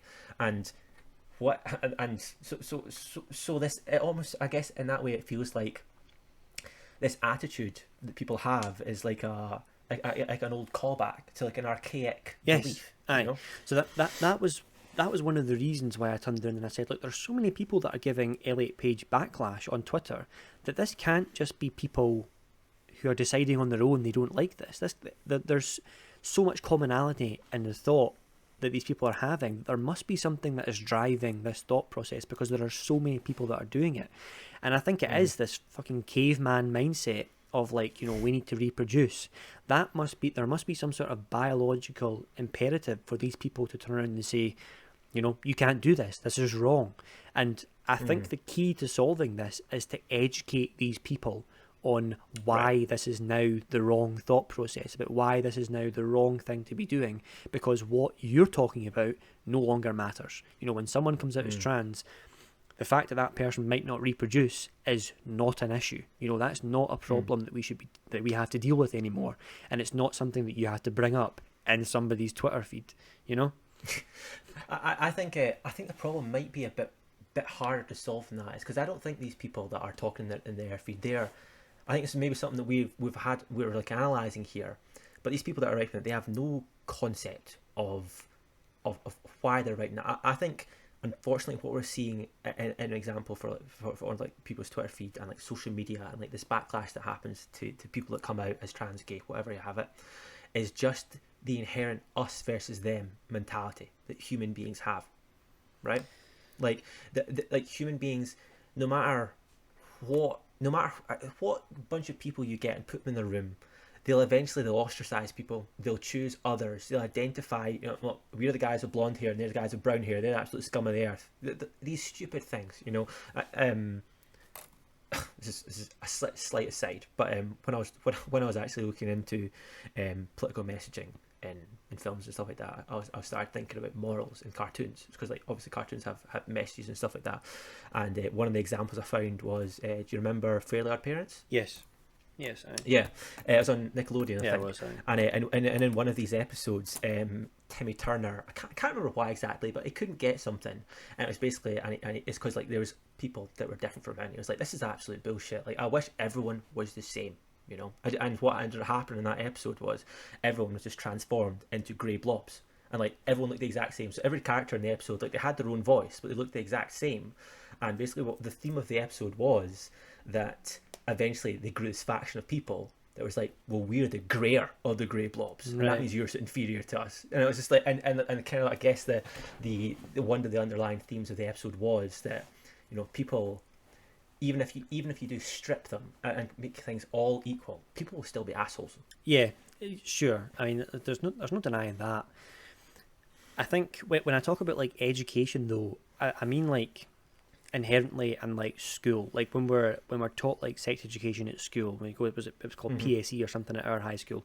Like when we're taught, like has to be something that we ingrain in our education. Like we have to like sit these people down at a stage where they can maybe, like, because I think this might be such a biological drive for people that it's going to take a long time for people to get rid of this thought process. Like, it might be so biologically ingrained in these people that are tweeting at Elliot Page to do this, that it might take a lot of effort to eventually wean them off of this sort of way of thinking. But it starts with, I think it starts with education. It starts with kids, and it starts with saying, these are the things that you are biologically tuned to think.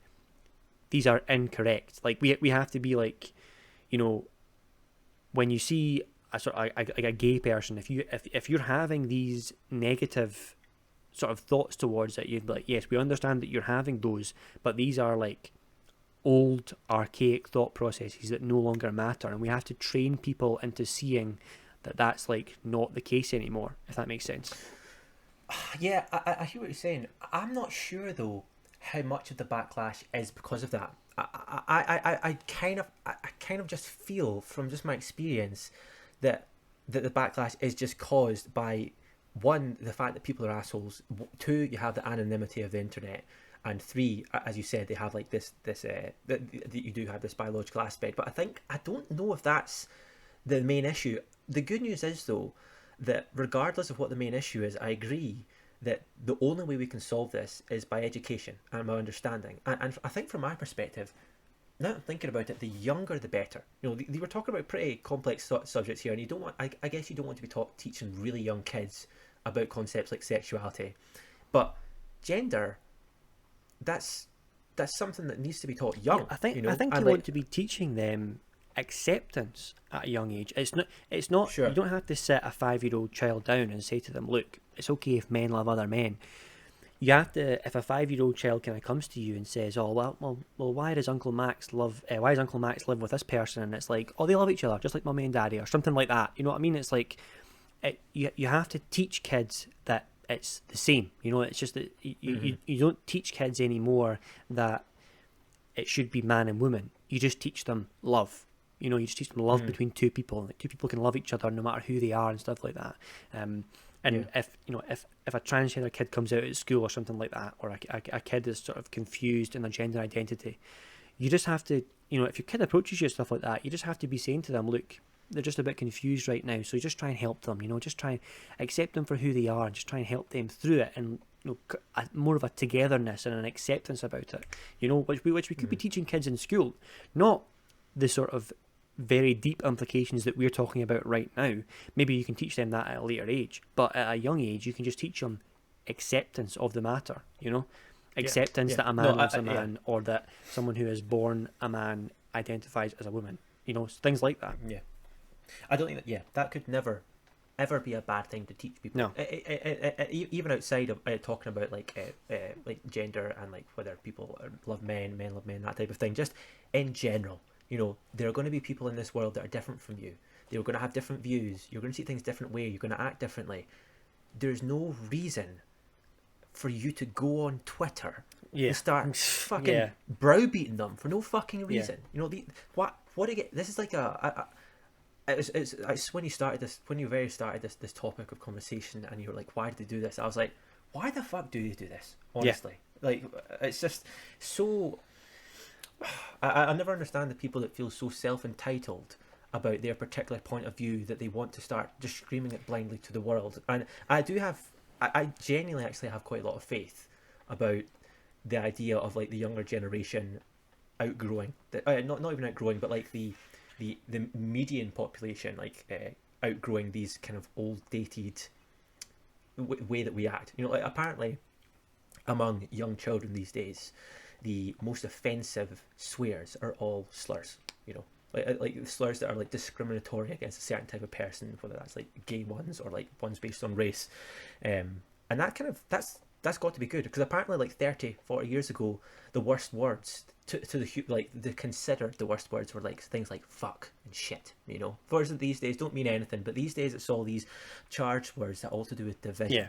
And I do genuinely hope that we'll eventually get to a future where you don't get behavior like this. It's because it's just I don't get it, man. So another one of the things that I see about this all the time, and this is not so much for, I think, people being gay is at a further level of acceptance than trans people right now. So that movement kind of started before, and I think they're further along the path than trans people are, if that makes any sense. So if you see, the route to an acceptance was a road, the gay car is like in front of the trans car, like by several miles at the moment.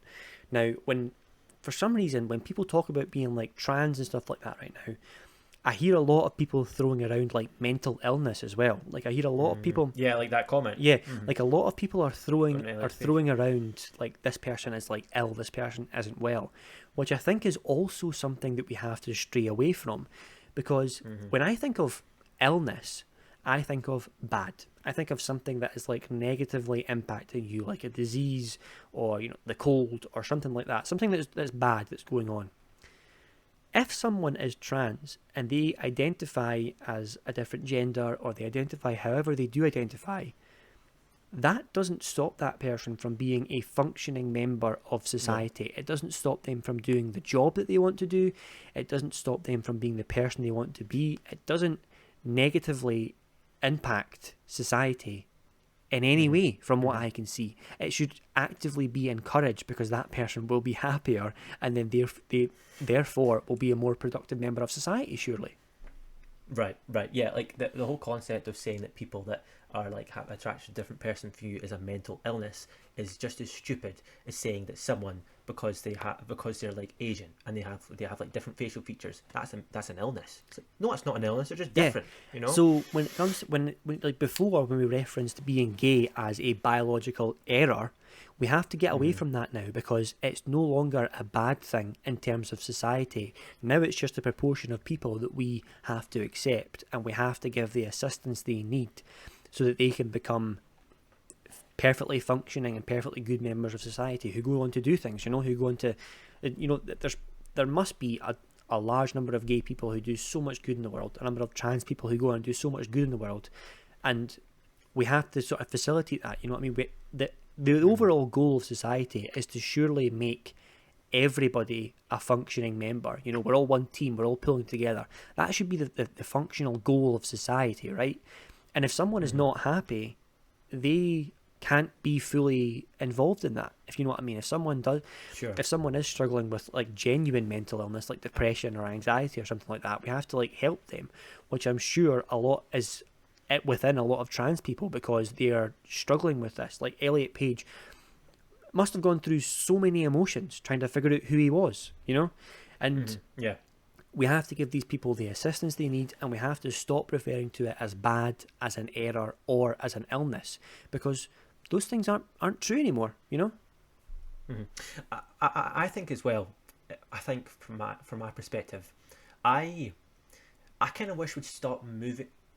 this is never going to happen, but like I kind of wish we'd stop moving away from labeling things we always do as well.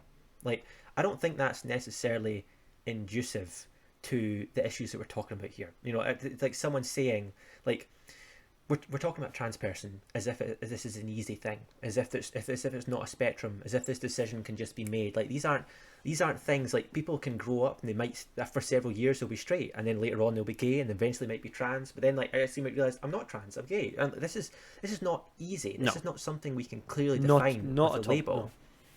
No. So I think that's something as well that I don't see how it could possibly happen.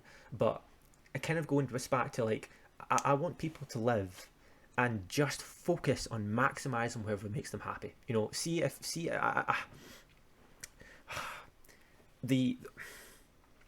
this kind of like breaches into like a completely other topic, which is like got to do with surgery and like hormone blockers and stuff like that, because I think that's actually a really important issue to talk about. Maybe not today, but because like if we're talking about the difficulties that people that are going through either like transitions or like coming out their sexuality takes, a lot of the time society can start forcing either labels upon them both ways, one way or the other. You know, it can say either nah, you've got a mental illness, or yes, you're trans, this very second you should be looking hormone blockers. Like there's nuance to this sort of thing, and we should I just wish we were in a position where people would be allowed to just figure things out on their own without any of this judging, without any of these labels. Like, see, by the time you're like, maybe by the time you're like 25, you know, or like, you know, like for instance, an example of like Elliot Page, like that's okay, you know, like you're obviously trans, you've obviously thought about this for a long time, this has been an extremely difficult decision for you. But see, even people that like growing up, kids that are experiencing sexuality, just like don't worry about that, you know. You be attracted to whatever the fuck you want to be attracted to. Have sex with whoever you want to have sex to. Oh, you know? well, yeah. I think when it comes to like kids who are experiencing feelings like that, I think you just have to let them go ahead and do it. You know, you have to let them experience all those things.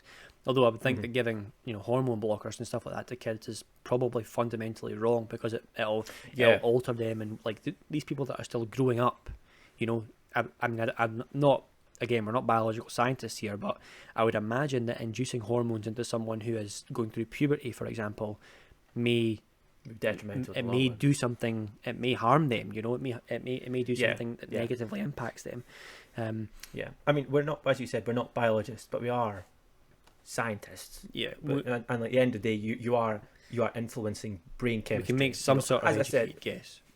Sure. Yeah. At the end of the day, like but you know, before the age of 21 or so, your brain is going through its developmental stages, and when it comes to people poking these with chemicals, I think that can be quite dangerous. So that's probably as an aside, because actually that's kind of how I was wanting to draw this back to, is because we're talking about just like maximizing happiness, and one thing that has to be kind of addressed is that for trans people, the rates of suicide is like horrific, truly horrific, you know, and it's really quite upsetting actually, because it's like I think it's something crazy like 4% of trans people have attempted suicide. You know, maybe I just made that up. Actually, don't quote me on that. I can imagine. It's huge. The problems that they face as they go through understanding who they are must be horrific. I can only like the problems that I'm sure you might have, but the problems that I've faced mentally as I was growing up, just going through like quote unquote normal puberty, not having to deal with like knowing who I was identifying as and stuff like that. Like I've never had that issue, so just the issues that I was going through and growing up personally they were horrific. Like I hated puberty. It was easily the worst time in my life, and I can't imagine having all these other things that you're thinking about heaped on top of that. You know, it must be a really tough time. Yeah. So that's what I was kind of like thinking.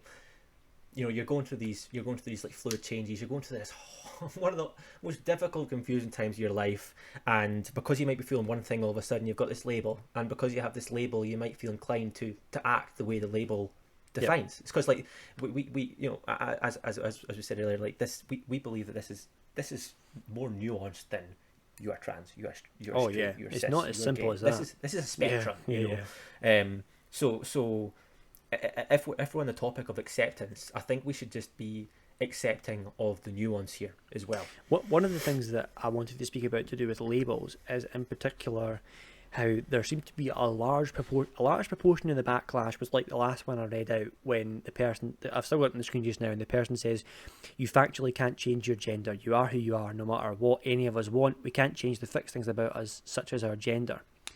Now there's something about that in there that I'm like, there's like an inkling of truth in that, in the sense that I think we need to now distinguish between sex and gender and say these are now no longer the same thing.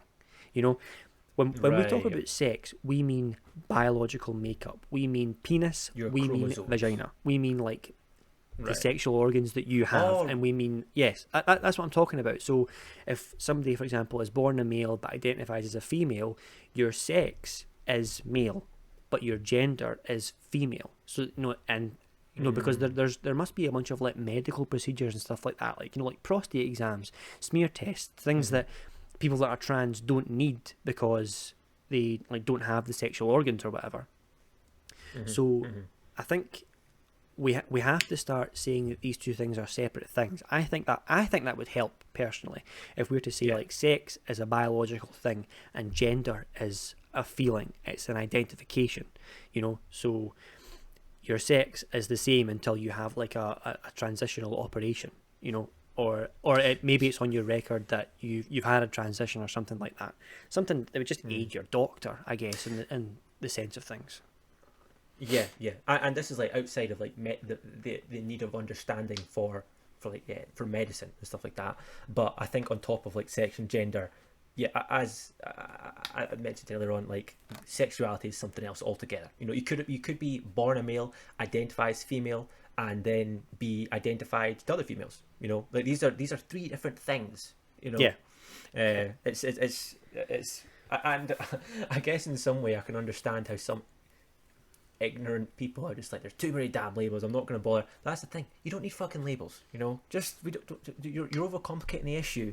It's just because if someone tells you that they are this and that, it's like, you don't need to go around memorizing that in your head, you know. You treat them like a normal fucking person at the end of the day and just call them what they want to be called. You're learning their name in the first place. I think like the reason that when I was reading that out I kept referring to Elliot Page as she instead of he is because I'm just getting used to the fact that they are now he, you know, that they've announced those pronouns. I'm trying to change because obviously I've known this person as Ellen Page for 15 years now. You know, I've always identified them as she. It's just a transition period from me trying to say he instead of she, which is the natural instinct that I've had before. But yeah, you're absolutely right. When someone comes at you and they just say, look, this is how I want to be identified, I'm like, okay, like sure. Doesn't matter to me at all. Like, you tell me what you want to be called. There may be a bunch of labels behind it, but you don't need to even be interested in that, because your label isn't going to fucking affect how you think about them or how you interact with them, you know. There are a whole bunch of like other issues that I think if we could split sort of sex and gender into two different things, that I think we can better understand as well. Like a lot of the I don't know why these receive so much like attention, like in the news and like on the internet and social media and stuff like that. But the topic of like trans people in sports and trans people in the bathrooms they use seem to get that those topics are like so like charged as well. And like by splitting people up into like sex and gender instead, and saying like, okay, gender is the thing you identify with and sex is like your I guess your biological makeup, the organs and the chromosomes that you have, etc. I think that will make it easier for people to understand why people are like split into bathrooms and why they're split into sports. Because one of the things about sports and bathrooms is I think that there's a common misconception right now that people are split into groups based on their gender when they're not. Like, males and females don't have different bathrooms because they're males and females. Males and females have different bathrooms because men are much fucking bigger than women.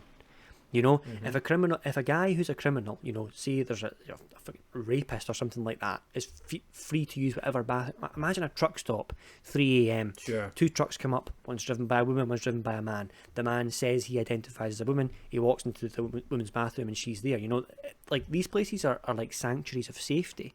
You know, there's a physicality aspect. Yes, exactly, and obviously as a society we should be trying to educate men to not be like this. But as a society in general, surely we're trying to tell people not to be criminals anyway. You know, as a society, we're trying to get rid of rapists. We're trying to do everything we can to get rid of like people that do this. And obviously, we're failing because people are still getting murdered. They're still committing crimes. As a society, we want to reduce crime as much as possible, but some of them are slipping through the net. And it's not that I'm saying that women need to look out for themselves or anything like that. It's just that I think there are fucking bad people out there, and we want to protect people from them as much as possible. So we don't want bad people to be able to just walk into the bathroom of a woman and, be able to do whatever they want at 4 a.m. when nobody else is there. The reality is that like we're living in a climate where this is all brand new, and like the legislation hasn't caught up with the culture yet. And whenever that's the case, there's always the opportunity for people to take advantage of that, and like the obvious one is like I think the sports, these people like I've absolutely no doubt, I'm not trying to say that they are not trans or identify as the gender they identify as, but when you're just starting to undergo like hormone therapy and stuff like that, even if you're starting to take estrogen, you're still a jacked guy, you're huge, compared to competing in like women's sports. There's as you basically touched upon, like there's this aspect of physicality and this distinction between sex and gender. I understand how it would clear things up, but at the same time I can also understand how people that, for instance, like were born one gender but identify as another one, they don't want to make that distinction. They just want to say, I feel like a woman, I was born as a woman, I want to be treated like a woman. It's one of those hard ones where maybe you have to say that I understand that that's the case, but there is a distinction there. Yeah, I mean, if a person is to say that and they're to say, like if that was to be the case in every way, shape and form, it's like, if somebody who identified as a woman then went on to get prostate cancer, it's like, well, if we're treating you entirely like a woman, do we not treat you then? It's like that. Surely we can't do that, that can't be possible. Someone can't get prostate cancer and be like, I'm a woman. And it's like, well, I mean, you have that organ, you have the cancer, like we have to treat you for it. The thing you're talking about, sport there, I'm not saying that splitting up sex and gender is a perfect solution. It's just something that I'm putting on the table right now. It's a distinguishment that we should be making, that biologically these are the organs that you have and this is who you are made up of, and your gender identity is what you feel and that's what you want to be identified as, and those things should be fine. And when it comes to sports, I have the same example of like, people aren't split up in sports because they are men and women. They are split up in sports because they are physically different. Women don't play sport with men because they would get fucking destroyed, because men are bigger, they're more athletic, they're faster, they're stronger. If you put like a men's football team, if you put the men's national team, football team of any country against the female team, they would get fucking destroyed. They would get absolutely destroyed. Like, women have their sports so that they can compete fairly. So when we talk about trans people and what sports they play as, I think it has to be a bit more, I guess they have to like think about it. I think a lot of people who are keen for acceptance just scream, let them take part in whatever they want to do. And it's like, well, that's not how people are split up for sport. Like, that's not how this fundamentally works. And they sort of like don't think about that. They just want people to play wherever they want. And in a perfect world, that would be true. But you have to look at to look at the biological advantage that they're getting. And then I think there's evidence out there now that suggests that once you go through the transition and once you get the hormone replacements and stuff like that, and once your testosterone is down or up to a quote unquote normal level for that biology, then why shouldn't you be able to compete in the sport that you identify in? Like, absolutely, you can do that, but it just has to be fair for everyone that's playing there. That is a difficult thing, isn't it? It's a really difficult topic. It's another nuance that gets introduced into it. It's like, when do we start drawing the lines here? Like, as you said, I totally agree that, going back to the sport issue, because it's the one that a lot of people talk about, so I think a lot of people can understand it. Someone that's been doing hormone therapy for several years, and whether let's say they identify as a trans man and playing, it would make sense for them to be playing with other men, but if they just started this, it would not be fair. So when is the when's the stage where we draw this boundary? You know, when's the stage we draw this boundary? It's Well, you can see the levels of, like, I think testosterone is one of the major factors in how people perform in sports. I think it's like a testosterone level is a good indicator of like how strong you are and stuff like that. And the level of like trans women, the testosterone is like much much higher than like people who are born as women. So they have that natural advantage. But once that testosterone level and once the rest of the hormone levels are sort of like in line, like with what you would expect for a female biology, then just take part. Yeah. It's not just the hormone level though, it's also residual muscle mass.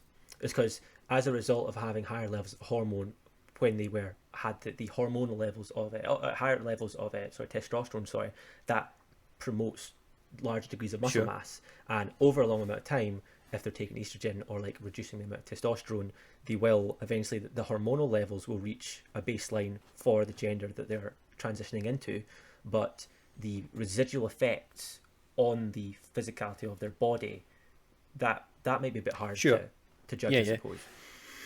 Totally agree with all that. But it probably could get to a point though where we do enough research to say, like, at this stage you should be expected to achieve the levels of someone who is biologically born as a woman and still identifies as that. There has to be research done into it, you know. There just has to be. But at the end of the day, people will still. It's not a perfect scenario. No. It's because the type of thing you're talking about, like, for instance, you know, gymnasts, they burn out by the age of 20.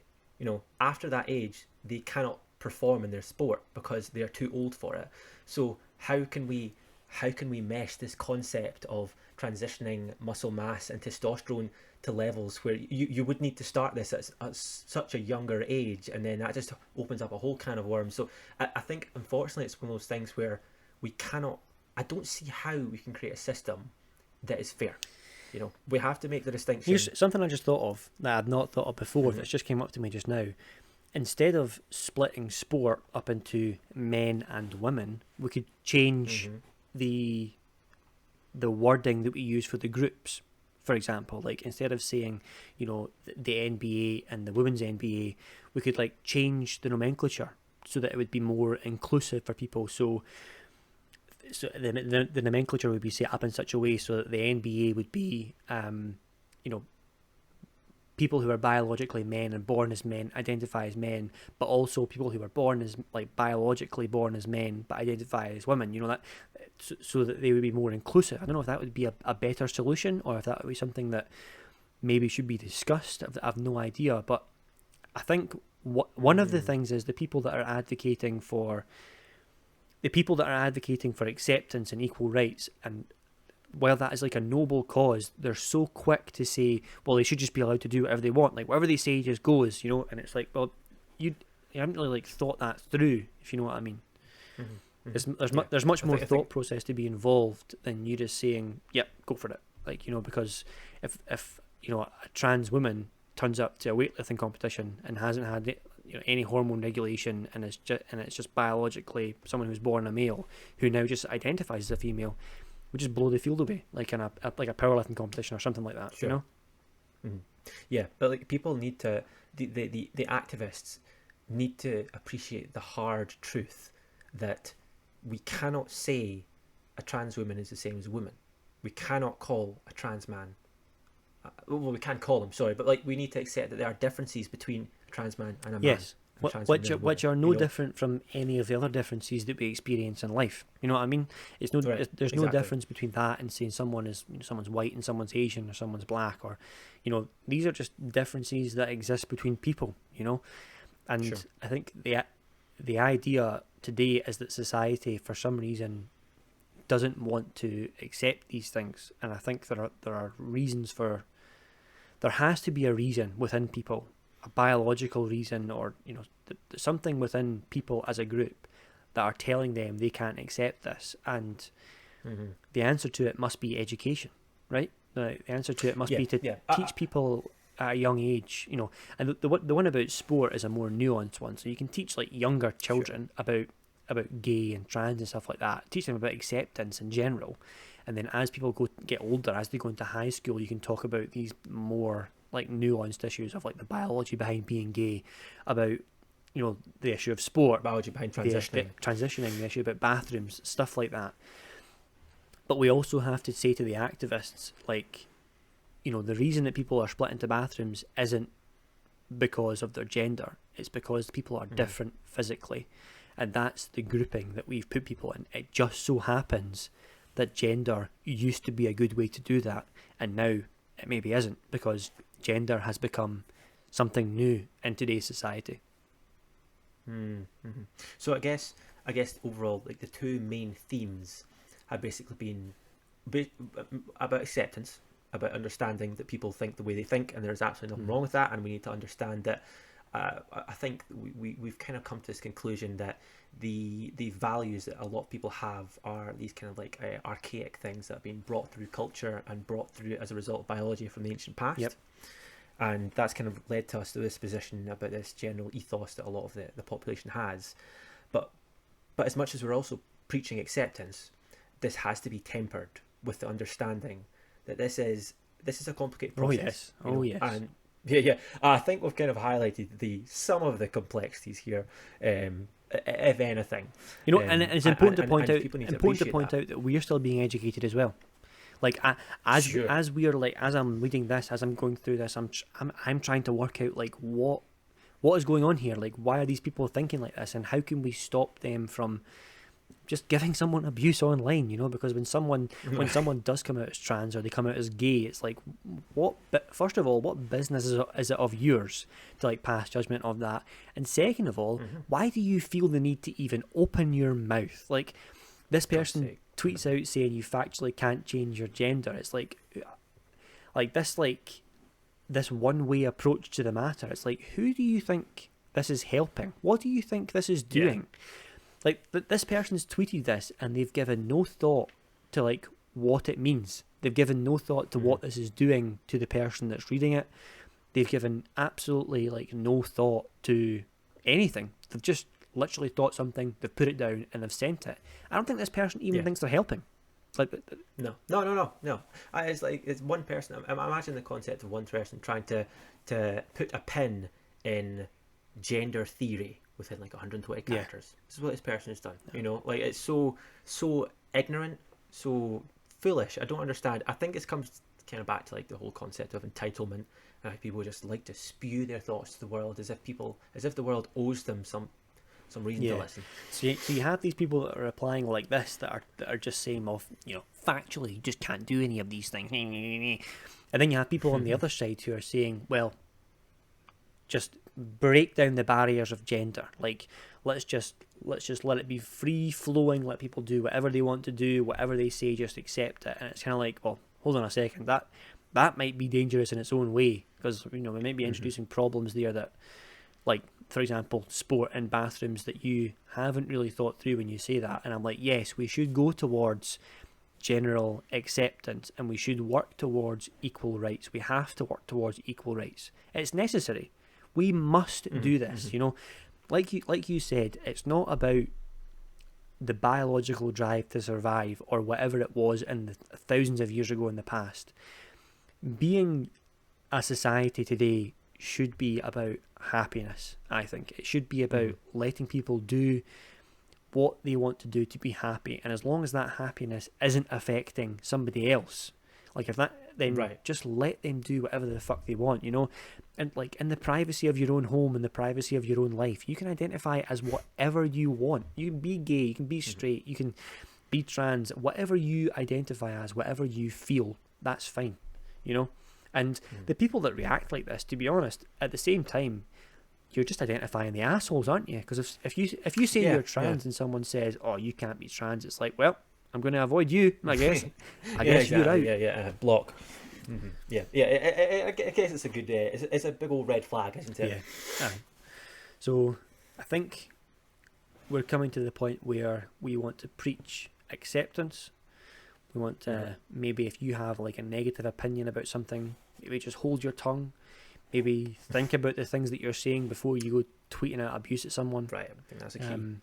And let's get away from this idea that being gay is wrong or being trans is wrong, because it's not wrong. It's just the way that some people are, And at the end of the day, we have to work together, with them, to be who they are, to be happy, and that's it.